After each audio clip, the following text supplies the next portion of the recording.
دوستو، اردو میں جسے ہم بیوی بولتے ہیں، قرآن میں اس کے لیے 3 لفظ استعمال ہوئے ہیں: امرأت، زوجہ اور صاحبہ۔ نمبر 1، امرأت۔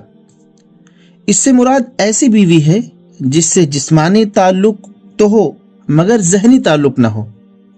نمبر 2، زوجہ۔ ایسی بیوی جس سے ذہنی اور جسمانی دونوں طرح کے تعلقات ہوں، یعنی ذہنی اور جسمانی دونوں طرح سے ہم آہنگی ہو۔ نمبر 3، صاحبہ۔ ایسی بیوی جس سے نہ تو جسمانی تعلق ہو اور نہ ہی ذہنی تعلق۔ امرأت حضرت نوح علیہ السلام اور حضرت لوط علیہ السلام کی بیویاں مسلمان نہیں ہوئی تھیں، تو قرآن مجید نے ان کو امرأت نوح و امرأت لوط کہہ کر پکارا۔ اسی طریقے سے فرعون کی بیوی مسلمان ہو گئی تھی، تو قرآن نے اس کو امرأت فرعون کہہ کر پکارا۔ اس کے لیے آپ سورۃ تحریم کی آخر آیت کا مطالعہ کر سکتے ہیں۔ یہاں پر جسمانی تعلق تو تھا، اس لیے کہ وہ ان کی بیویاں تھیں، لیکن ذہنی ہم آہنگی نہیں تھی کیونکہ مذہب مختلف تھا۔ نمبر 2، زوجہ۔ جہاں جسمانی اور ذہنی پوری طرح سے ہم آہنگی ہو۔ اللہ تعالیٰ فرماتا ہے وَقُلْنَا يَا آدَمْ اُسْكُنْ أَنْتَ وَزَوْجُكَ الْجَنَّةَ۔ لفظ کیا استعمال کیا؟ زوجہ۔ اور نبی کریم صلی اللہ علیہ وسلم کے بارے میں کیا فرمایا؟ یا ایھا النبی قل لازواجک۔ یہاں بھی لفظ زوجہ استعمال کیا۔ شاید اللہ تبارک و تعالیٰ بتانا چاہتا تھا کہ ان نبیوں کا اپنی بیویوں کے ساتھ بہت اچھا تعلق تھا۔ اور زکریہ علیہ السلام کے بارے میں جب اولاد نہیں تھی تو بولا وَإِمْرَأَتِي آقِرًا، اور جب اولاد مل گئی تو کیا بولا وَوَهَبْنَا لَهُ يَحْيَىٰ وَأَصْلَحْنَا لَهُ زَوْجَهُ۔ اس نقطے کو اہل عقل سمجھ سکتے ہیں۔ نمبر 3، صاحبہ۔ جہاں پر کسی بھی طرح کا جسمانی یا ذہنی تعلق، کسی بھی طرح کا کوئی تعلق نہ ہو، نہ ذہنی اور نہ جسمانی۔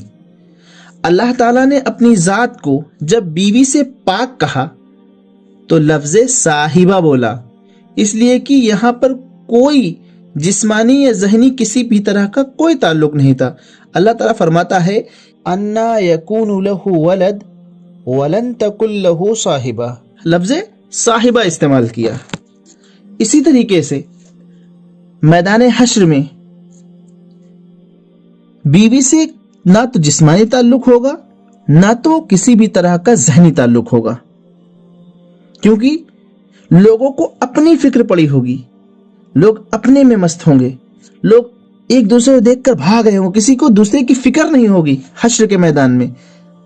اس موقع پر اللہ تبارک و تعالیٰ نے جو لفظ استعمال کیا ہے وہ کیا ہے؟ وہ صاحبہ ہے۔ یوم یفر المرء من اخیہ وامہ وابیہ وصاحبتہ وبنیہ۔ لفظ صاحبہ بتایا، استعمال کیا، کیونکہ وہاں پر صرف فکر لگی ہوگی اپنی، اس لیے اللہ تبارک و تعالیٰ نے صاحبہ بولا۔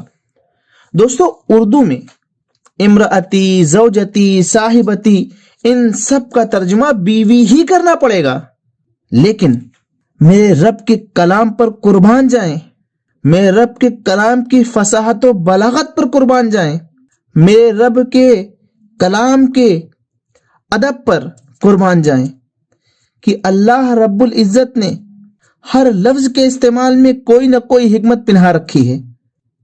اگر اس نے زوجہ استعمال کیا ہے تو اس کی بھی ایک حکمت ہے، اگر اس نے امراتی استعمال کیا ہے تو اس کی بھی ایک حکمت ہے، اور اگر اس نے صاحبہ استعمال کیا ہے تو اس کی بھی ایک حکمت ہے۔ بظاہر تو مجھے بیوی لگ رہا ہے، میں آپ کو سب کو ہم اس کا ترجمہ بیوی ہی کریں گے، لیکن اس لفظ میں جو باریکی ہے، جو نقطہ ہے، جو فصاحت ہے، وہ کسی اور چیز میں آپ کو نہیں مل سکتی۔ یہ صرف قرآن کا معجزہ ہے۔ یہاں تک جب اللہ تبارک و تعالیٰ نے ہمیں دعا سکھائی تو اس ان الفاظ میں سکھائی، کیا تھا؟ ربنا حب لنا من ازواجنا وذریاتنا قرۃ اعین وجعلنا للمتقین اماما۔ یہاں پر بھی اللہ رب العزت نے کیا؟ ازواجنا، زوجہ لفظ استعمال کیا. کیا کہا؟ قرۃ اعین، آنکھوں کی ٹھنڈک بنائے. آنکھوں کی ٹھنڈک زوجہ کے استعمال اس لیے فرمایا کیونکہ آنکھوں کی ٹھنڈک تبھی ہو سکتی ہے جب جسمانی کے ساتھ ساتھ ذہنی ہم آہنگی ہو. اللہ اکبر. یعنی قرآن کا آپ کچھ بھی چھوٹی سے چھوٹی سورت آپ کھول کے دیکھ لیجئے، اس میں اللہ رب العزت نے جو ادب رکھا ہے، جو فصاحت رکھا ہے، جو فصاحت و بلاغت قرآن کی ہے، اس کے ایک ایک لفظ میں، ایک ایک نقطے میں جو پنہا ہے وہ کہیں آپ کو نہیں مل سکتی.